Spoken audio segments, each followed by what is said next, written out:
Olá, seja bem-vindo ao canal Vinhos de Bicicleta, eu sou o sommelier Rodrigo Ferraz e hoje qual é o tema? Vinho varietal ou vinho de corte? Qual é o melhor?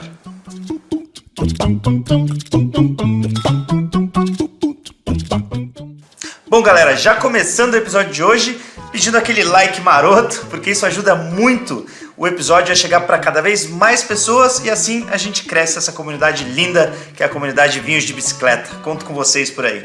Quem ainda não é inscrito no canal, fica a dica, hein? Toda semana conteúdos quentíssimos, novíssimos para você. Então olha só, para a gente falar sobre vinho varietal e vinho de corte, primeiro a gente tem que identificar um dos dois, né? Ou cada um dos dois. O que é um vinho varietal? É aquele vinho que tem uma uva só? Não necessariamente, eu já vou te explicar o porquê. O vinho varietal, ele é aquele que traz a tipicidade de uma casta e aliada à tipicidade de uma região, né? Então isso sim, esse é o pensamento.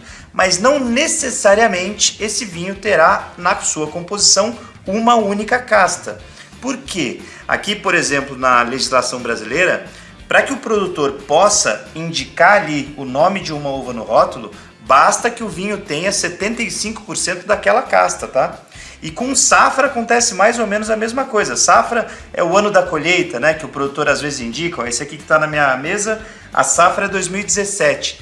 Aqui também, seguindo a legislação brasileira, o produtor é obrigado somente a colocar 85% das uvas daquela casta. Ou seja, 15% das uvas podem ter sido colhidas em outros anos, outros períodos, tá? Mas por que isso? É para enganar o consumidor? Por que existe essa diferença aí? Na verdade não tem nenhum intuito de má fé ou algo do tipo. São correções enológicas que são feitas para trazer mais equilíbrio para a bebida. Então, às vezes, o vinho está com excesso de acidez e o produtor vai usar outra uva para dar uma amenizada nisso. Ou às vezes o contrário, né? Ele está fazendo um vinho de uma uva que tem bastante presença aromática, bastante estrutura, mas está faltando um pouquinho da acidez. Então ele vai pegar uma casta, né? Outra uva que tem um pouquinho mais de acidez para contribuir para aquele vinho, trazer frescor para aquele vinho. Então são correções enológicas que podem ser feitas. Eu falei aqui da legislação brasileira, mas só para você saber, dependendo da região e das regras locais, isso pode mudar. Então, aqui no Vale dos Vinhedos, né, lá na Serra Gaúcha, a uva principal é a Merlot. E lá eles querem mostrar a tipicidade da Merlot, então eles subiram um pouquinho a porcentagem. Lá você é obrigado a colocar 85% de uva Merlot se você quiser ter o selo da DO Vale dos Vinhedos. Então é isso. Um vinho varietal, ele nem sempre vai ter uma única casta na sua composição, mas ele sim quer apresentar a tipicidade de uma uva da composição majoritária daquele vinho. Então essa tipicidade vai ter que ter destaque no vinho e se for colocada outra uva é só para fazer algum tipo de correção ali que o enólogo queira, beleza? Agora, quais são alguns exemplos clássicos aí de vinhos varietais que você encontra pelo mundo? Vamos lá, confere comigo. Malbec lá de Mendoza, na Argentina, pô, clássico, né? Brasileiro adora essa uva. E lá é um caso específico que nem sempre o vinho vai ser um 100% Malbec, né? Porque a Malbec é uma uva que traz bastante essa pegada de aroma de fruta, tem bastante tanino na maioria dos casos, tem bastante estrutura também na maioria dos casos, mas nem sempre ela vai ter a acidez que o produtor deseja e aí ele sim pode fazer uma correçãozinha outra ali com outra uva que tenha mais frescor para agregar isso para o vinho dele. Vamos pegar outra famosa aí, Primitivo lá da Puglia, na Itália. Pô, isso é famosíssimo também. Eu mesmo era um fanzaço desses vinhos, mas com o passar do tempo o paladar foi mudando e hoje eu acabo preferindo outros porque eles são muito intensos, muito tânicos. Inclusive quem é fã ainda de Primitivo aí, coloca nos comentários que é sempre bom a gente saber. Tem muita gente que acaba iniciando no mundo do vinho com essa uva, justamente por ela ser muito aromática e quase sempre tem ali um toquinho de açúcar residual que agrada a galera. Mais um clássico, Chardonnay da Borgonha, lá na França, e Pinot Noir também, tá? Que é uva branca e uva tinta. Essas duas castas nasceram na Borgonha e lá eles são mestres de fazer varietais com essas duas uvas, né? São regiões diferentes da Borgonha que tem predominância de cada uma delas, mas são duas castas bem emblemáticas de lá. Para quem curte ainda Novo Mundo, clima quente, Cabernet Sauvignon da Califórnia, nos Estados Unidos, virou um clássico mundial e eles têm umas notas assim de chocolate, bastante intensidade de taninos também. São vinhos bem, como a gente costuma dizer, vinho gordo na boca, né? Um vinho pesado. Isso é tipicidade da Cabernet Sauvignon em um clima quente, mas não necessariamente aquele vinho que você vai tomar lá, aquele Cabernet californiano, vai ser um 100% Cabernet Sauvignon. Entendeu aí a pegada? Então você está valorizando uma uva, mas nem sempre vai ser só ela que vai compor aquele vinho. Agora a gente vai passar para os vinhos de corte. Esses aí já mudam completamente a ideia, né? O que o produtor busca com aqueles vinhos. Porque aí o que ele está interessado é em colocar uma assinatura enológica e não necessariamente o perfil de uma casta específica ou o perfil de uma região específica. Então basta um vinho ter 2 ou mais uvas para ele ser considerado já um vinho de corte, mas a intenção enológica é fazer uma assinatura ali que não vá dar destaque para cada uma delas, mas sim pela experiência, pelo complemento que elas geram naquele vinho, né? Um vinho de corte, ele está muito mais associado à mão do enólogo, ao perfil do enólogo, do que ao perfil de uma uva e de uma região, tá? Essa é a grande diferença básica aí. E eu vou te dar um exemplo que é muito clássico nesse sentido, que é Champagne. Mas eu estou falando de Champagne mesmo, lá da região de Champagne, na França. Tem 3 uvas que são as uvas principais lá: Pinot Noir, Pinot Meunier e Chardonnay. E vários champanhes da França, né, lá da região de Champagne, eles usam as 3 uvas. E com o passar dos anos, eles até vão mexendo na composição dessas uvas para que os vinhos, né, para que o seu próprio champanhe ali, daquela produtora, tenha um perfil da casa, da produtora e não das uvas, né? Então, eles até brincam com um blend de safras, né? Isso é super comum naquela região. Então, além de ter mais de uma uva, eles também vão fazer cortes de colheitas diferentes, de anos diferentes, porque ali o produtor está muito mais interessado em fazer uma assinatura enológica de um perfil específico da vinícola do que simplesmente pegar a tipicidade de uma dessas castas e explorar isso. Outro corte que é famoso aí no mundo inteiro, o corte bordalês, lá da região de Bordeaux, também na França. Os franceses gostam de vinhos de corte. Lá as uvas principais a gente pode dizer que são Cabernet Sauvignon, Cabernet Franc e Merlot. Principalmente Cabernet Sauvignon e Merlot, porque são uvas de maior destaque, né? Dependendo da margem do estuário de Gironde, lá dentro da região de Bordeaux, eles vão mais para dar destaque para Cabernet Sauvignon ou para Merlot. Só que é o seguinte, mesmo destacando uma dessas castas, o que interessa para os caras lá, na maioria das vezes, é o corte. É o perfil também da vinícola, o perfil que, aliado às características regionais ali, né, aliado ao clima, ao solo da região de Bordeaux, aquele vinho vai ter um caráter daquele produtor específico. Por isso que tem marcas de Bordeaux que são famosíssimas, né? E essas marcas, elas não estão muito preocupadas em destacar, olha, o meu vinho é um varietal de Merlot. Não. Ou o meu vinho é um varietal de Cabernet Sauvignon. Nem sempre foi assim. Na verdade, lá eles gostam mesmo de fazer essas correções enológicas, essas combinações de uvas para chegar num resultado que seja o perfil da produtora e não simplesmente de uma casta.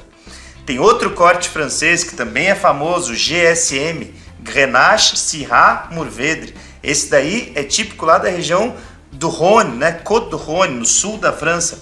Eu adoro esse corte. E esse corte fez tanto sucesso, essas uvas se complementam tão bem que ele acaba sendo copiado em várias partes do mundo, várias outras regiões, inclusive do Novo Mundo, são regiões de climas mais quentes, que acabam copiando esse corte no bom sentido, para fazer excelentes vinhos, misturando aí Grenache, Syrah e Mourvèdre. Cada uva dessa dá um toque especial para o vinho. A Grenache vem com as especiarias doces bastante marcadas ali, anis estrelado, canela. A Syrah vem com intensidade, riqueza de taninos e uma picância, quase sempre ali trazendo aromas de pimenta preta. Já a Mourvèdre, ela traz toques mais rústicos e uma acidez interessante, então acaba funcionando como uma correção natural, vamos dizer assim, do corte GSM, né? Um complemento muito natural ali do corte GSM.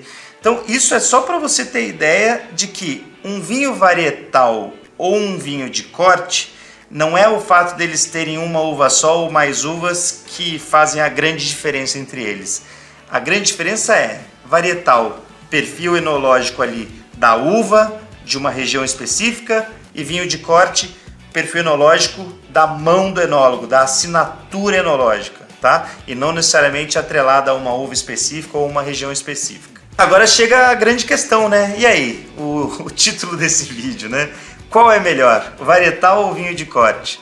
Ó, galera, do ponto de vista de temperatura de serviço, intensidade aromática, até tipicidade mesmo, não muda, viu? Não é que um é melhor e o outro é pior. Eu já vi muita gente aqui mesmo na loja da Vinhos de Bicicleta falar, não, uma vez me disseram que quando tem mistura de uva o vinho é pior, né? Porque o produtor está querendo fazer alguma coisa ali. Não tem a ver isso, tá? Isso é puro mito. Poxa, os portugueses são riquíssimos nessa história enológica de fazer corte. Eles fazem isso já há milênios e dá muito certo, né? Quem aí não é fã de um vinho português bem feito? Na maioria das vezes, vinho de Portugal é vinho de corte, né? São várias castas ali misturadas, na maioria das vezes vão ser até castas portuguesas, e o que interessa para o produtor é o resultado final e não a tipicidade de uma casta ou de outra. Então não tem melhor ou pior. E eles vão variar sim de acordo com clima quente, clima frio, se a safra foi boa, se a safra foi quente, se a safra foi chuvosa. Então não é o vinho varietal ou o vinho de corte que vão determinar se o vinho vai ter mais tanino ou não, porque isso daí acontece nos dois estilos, tá? Isso pode acontecer num vinho varietal e também num vinho de corte. O vinho pode ficar não tão legal sendo varietal ou corte. O vinho pode ter uma acidez muito elevada sendo varietal ou corte. Então não tem essa de que a qualidade de um deles é melhor, mas é o perfil enológico que varia entre esses dois estilos de vinho. E aqui no Novo Mundo, né, principalmente aqui no Brasil, a gente vê muito varietal, certo? É muito mais comum a gente ir lá na gôndola de um supermercado e ver vinho varietal, né? Vinho de uma uva lá indicada no rótulo. Por que isso aconteceu? Se a gente parar para pensar, as regiões do velho mundo do vinho eram as famosas, as tradicionais, né? Até porque eles fazem vinhos há muito mais tempo do que as regiões do Novo Mundo. Então, pelo fato de as regiões do Novo Mundo não serem tão famosas, os produtores daqui, não estou falando só Brasil não, tá? Estou falando Estados Unidos, Argentina, Chile, África do Sul, Austrália, Nova Zelândia, esses produtores, como eles não estavam em regiões muito famosas, eles tinham que fazer testes com castas internacionais, na grande maioria das vezes eram castas até de origem francesa ou italiana, e aí eles tinham que destacar algo que fosse familiar para o consumidor final, né, para um mercado internacional. E é por isso que começou a se destacar bastante o nome da uva e se fazer esse vinho com um perfil varietal, porque isso trazia uma familiaridade e aí facilitava a venda desse vinho. Então assim, você está numa região brasileira aqui que nunca produziu vinho. Vamos pegar até um caso real aqui. Mariana Pimentel, do nosso queridíssimo Renato Cárdenas. Está começando, ele está desbravando uma região nova aqui no Brasil. Se ele pegar uma uva que ninguém conhece, que ninguém nunca ouviu falar, ou só fazer um corte, é mais difícil dele achar essa familiaridade aí com o consumidor dele, né? É mais difícil ele fazer essa venda desse vinho. Agora, se ele pegar castas internacionais, Cabernet Sauvignon, Merlot, Petit Verdot, aí já fica mais fácil, porque daí o consumidor já sabe o que esperar daquela uva, né? Da tipicidade daquela uva. E aí foi exatamente isso que o Renatão fez no caso dele. Então isso aconteceu ao redor do mundo todo nessas novas regiões do mundo do vinho, que hoje em dia não são tão novinhas assim, né? Mas porque hoje em dia a gente já fez bastante teste, a gente já sabe lá que a Merlot é legal no Vale dos Vinhedos, que a Carmener se deu bem lá no Chile, faz vinhos interessantes, que a Malbec é a rainha argentina, só que até chegar nesse ponto, eles foram fazendo vários testes com castas internacionais e destacando essas castas no rótulo, tá? E é lógico que a gente aqui é diferentão, chegando ao fim já desse episódio, eu trouxe esse vinhaço aqui pra gente degustar juntos hoje e ele tem um propósito. Por que eu trouxe ele aqui?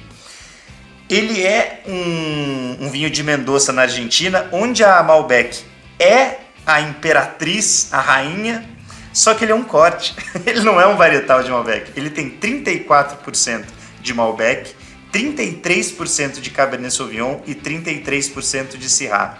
Ele é feito por uma vinícola que chama Carinae. E essa vinícola aqui eu visitei no passeio que eu fiz de bicicleta lá pelas vinícolas de Mendoza. E esse passeio me inspirou a abrir a vinhos de bicicleta, por isso que é o nome Vinhos de Bicicleta. E eu descobri lá que essa vinícola aqui, os proprietários dela são um casal de franceses, né? Uma senhora e um senhor de franceses. E com certeza na vida inteira deles eles devem ter tomado muito vinho de corte. Seja champanhe, Bordeaux, o GSM lá de Côte du Rhône que eu mencionei. Então eles quiseram trazer esse perfil de corte aqui para o território argentino, né, para Mendoza, e fizeram um corte muito legal. Então aqui é lógico, a gente tem a fruta da Malbec, tem aqui, dá para sentir fácil, tem aqui uma expressão da fruta muito marcada, porque ela é ainda, tem um pouquinho mais, né, no corte, ela tem 34%. Agora, dá para sentir a pimenta preta da Syrah, então é esse toque mais picante assim no fundo, e dá para sentir um toque herbáceo de leve da Cabernet Sauvignon. E eu tenho certeza que se eu colocar esse carinha aqui na boca, ele vai trazer muito mais tanino por causa da Cabernet Sauvignon e da Syrah do que se fosse um Malbec comum, só Malbec, do que se fosse um varietal de Malbec. Então vamos lá, vamos fazer esse teste aqui. Dito e feito, galera. Dito e feito. Vinhaço. Os sabores frutados da Malbec ainda estão no meu paladar. O final é bem longo. Depois que a gente dá o gole nesse vinho, dá para continuar sentindo ele por uns bons segundos aqui no paladar. E ele tem muito tanino. E essa concentração de tanino e de frescor também, de acidez, muito provavelmente não vieram da Malbec. Na verdade, deve ter vindo isso da Cabernet Sauvignon e da Syrah. Então aqui está um exemplo clássico, que inclusive foi no Clube Vinhos de Bicicleta. Eu selecionei ele porque eu acho um vinho muito interessante e ele foge do lugar comum. Então eu acho legal, para quem curte um Malbec, a gente chamaria isso aqui de um Malbec mais, é um corte de Malbec, porque ele tem outras castas para complementar algo que às vezes fica faltando somente num varietal de Malbec. Para quem quiser saber mais aí, conhecer esse vinho, a gente tem ele disponível no site da Vinhos de Bicicleta. Eu acho particularmente que é um vinhaço argentino. Como eu disse, foge do lugar comum, sai daquela coisa do Malbec padrão, que eu adoro também, tá? Sou fã da Malbec, mas sai daquele Malbec padrão que todo mundo está acostumado. Eu tenho certeza que se você colocar aqui as cegas para os seus amigos, eles teriam um pouquinho de dificuldade de adivinhar. E uns poderiam citar que é Syrah, outros poderiam citar que é Cabernet Sauvignon, outros poderiam falar que é Malbec, mas na real, isso aqui não é nenhum nem outro. E é a combinação de todos eles, porque isso daqui é a assinatura enológica desse casal de franceses que hoje vive na Argentina, em Mendoza, fazendo um trabalho lindo lá em uma vinícola artesanal. Beleza, galera? Então eu espero que você tenha curtido o conteúdo de hoje, espero que tenha aberto um pouco mais sua cabeça aí, sua mente para o mundo dos vinhos. Se você é daquelas pessoas que ainda tinha um pouquinho de preconceito, achando que vinho de corte é pior, ou vinho varietal é melhor e tal, então ó, não tem nada a ver isso, tá tudo explicado para você. Se você curtiu, não esquece de deixar seu like. E se você ainda não é inscrito no canal Vinhos de Bicicleta, vem com a gente, se inscreve aí que toda semana tem conteúdo quentinho para você. Se tiver interessado nesse vinho aqui, ele tem no site da Vinhos de Bicicleta, eu vou deixar o link aí para você no descritivo e nos comentários, beleza? Cheers! Valeu! A gente se vê no próximo episódio. Até lá! Vinhaço, vinhaço!